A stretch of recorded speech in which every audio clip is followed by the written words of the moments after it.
TRP haunted में आपका स्वागत है। कुछ अनशुल जी बातें। कहानी शुरू होती है अब। हाईवे पर एक फॉर्च्यून गाड़ी फुल स्पीड में चल रही थी। उसमें बैठे पति पत्नी बहुत एक्साइटेड थे क्योंकि आज उनकी फर्स्ट एनिवर्सरी जो था। सोहन और गीता अपने एनिवर्सरी मनाने के लिए गीता के मायके जा रहे थे। गीता का परिवार के बहुत आग्रह करने पर सोहन ना नहीं कर सका और गीता के पापा जो बहुत अमीर आदमी थे, उन्होंने एक बहुत बड़ी पार्टी का आयोजन किया था। देखा आज फिर लेट। मैंने तुम्हाको कितनी बार समझाया था कि आज के दिन जल्दी आ जाना, लेकिन नहीं। गीता चिल्लाई।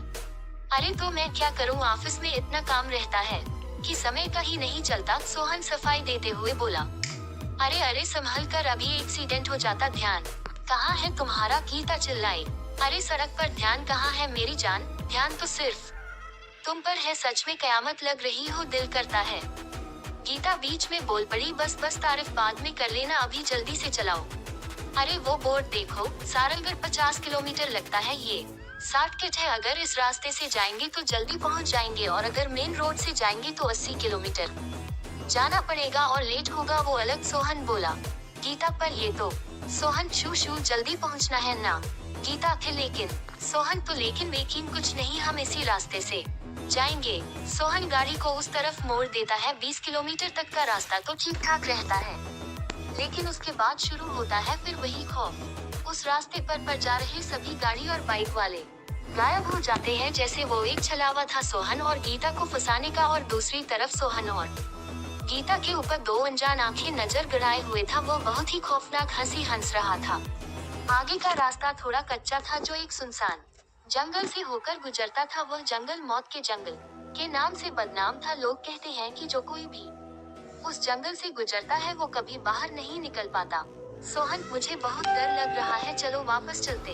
यह गीता घबराए हुई बोली। अरे कुछ नहीं होगा, आज के जमाने में तुम डरने की बात कर रही हो। जब सोहन हो साथ तो डरने की क्या बात, सोहन हंसते हुए बोला गीता पर।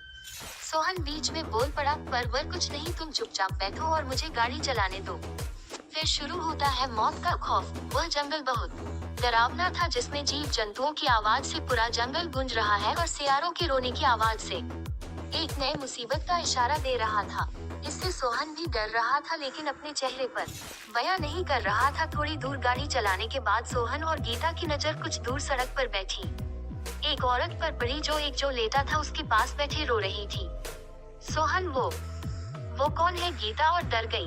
शायद उन्हें मदद चाहिए। उसके पति को देख रही हो, लगता है उनका एक्सीडेंट हो गया है। उन दोनों को क्या पता, इतनी सुनसान और घने जंगल के बीच इंसान कहां से आएगा, और वो भी रात को। सोहन धीरे से उनके पास गया और बोला, क्या हुआ बहन, कुछ मदद चाहिए आपको? लेकिन वह औरत उसके बात को अनसुना कर रोती रही। उसने अपने चेहरे को ढक रखा था। तब गीता उसे हाथ लगाकर बोली, क्या हुआ बहन, यहाँ क्यों बैठी हो? कोई परेशानी हो तो है तो हमें बताए। वो पीछे मुड़कर जोर से गरजी, हाँ तुम दोनों का खून चाहिए। ऐसा कहते ही उसका पल्लू नीचे गिर गया, जिससे उसका आग जला चेहरा बाहर आ गया। वह बहुत ही बदसूरत और डरावनी लग रही थी। उसे देखकर सोहन और गीता बुरी तरह डर गए और वहां से भागने लगे। हौंफते हौंफते दोनों गाड़ी के पास पहुंचे। थैंक गॉड हम बच गए, गीता हौंफते हुए बोली। सोहन, हाँ अब जल्दी गाड़ी में बैठो, हमें यहाँ से जल्द निकलना होगा। सोहन गाड़ी का दरवाजा खोलता है तो सन रह जाता है। उस गाड़ी में वह डायन एकदम खूंखार रूप में बैठी थी। सोहन और गीता डरकर वहाँ से भागने लगते हैं। बहुत देर तक भागने के बाद गीता वहीं गिर जाती है। सोहन, क्या हुआ गीता?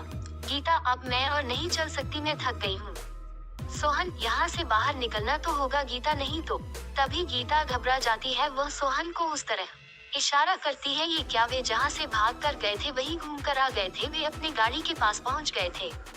सोहन डरते डरते गाड़ी के पास गया। बैंक कोड वो चली गई। चलो गीता जल्दी गाड़ी में बैठो, सोहन चिल्लाया।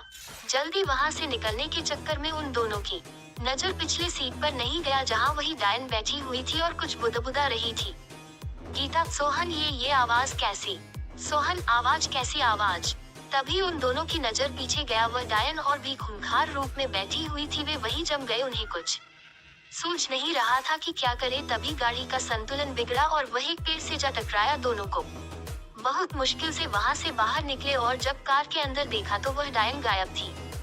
वो दोनों अब डर के साए को छोड़कर वहां से बाहर निकलने का रास्ता तलाशने लगे। करीब 1 घंटे की तलाश के बाद भी हाथ निराशा ही लगा, क्योंकि वह जिस जगह से चलना शुरू करते वापस उसी जगह पहुंच जाते। वे उस डायन की भूलभुलैया में फंस गए थे।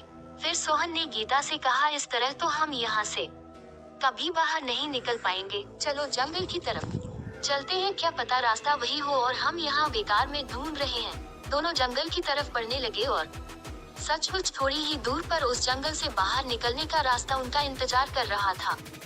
दोनों की खुशी का ठिकाना न रहा। वे दौड़ते हुए आगे बढ़ने लगे। वह रास्ते के बस 2 कदम दूर थे कि किसी ने उन दोनों के पैरों को पकड़कर बहुत दूर फेंक दिया। वे कराहते हुए उठे। उनके रोंगटे खड़े हो गए, क्योंकि वह एक खतरनाक कब्रिस्तान में खड़े थे। अब क्या करे? सोहन और गीता को जैसे काटो तो खून नहीं। वो बस 2 कदम दूर थे इस मुसीबत से निकलने के लिए, लेकिन वे उस कब्रिस्तान से बाहर भागने लगे। लेकिन जैसे उनका पैर वही जम गया था, वह हिल भी नहीं पा रहे थे। तभी कुछ दूर पर 2 कंकाल के ढेर जो काफी पहले के थे, उसमें से राख गोल गोल घुमाने लगा और 2 छोटे बवंडर का रूप ले लिया। फिर उसमें से 2 प्रेत बाहर निकल आए, जिसमें से एक प्रेत था तो दूसरा डायन थी। उन दोनों रूह को देखकर सोहन और गीता डर के मारे कांप उठे। वे दोनों मदद के लिए चिल्लाने लगे, लेकिन उस मौत के जंगल में उनकी आवाज सुनने वाला कोई नहीं था। कुटिल मुस्कान के साथ आगे बढ़े और एक ही झटके में सोहन और गीता को बहुत बुरी तरीके से फाड़ दिया। दोनों के शरीर से रक्त बहने लगा, जिसे वो दोनों प्रेत खुशी खुशी पीने लगे। उसके बाद सोहन और गीता को पूरी तरह फाड़ डाला और खाने लगे। ऐसा लग रहा था जैसे सदियों से भूखे थे। थोड़ी ही देर में उन दोनों के शरीर का नामो निशान नहीं बचा, बस कंकाल के कुछ अवशेष बचे, जिसे अब भी वह डायन खाए जा रही थी।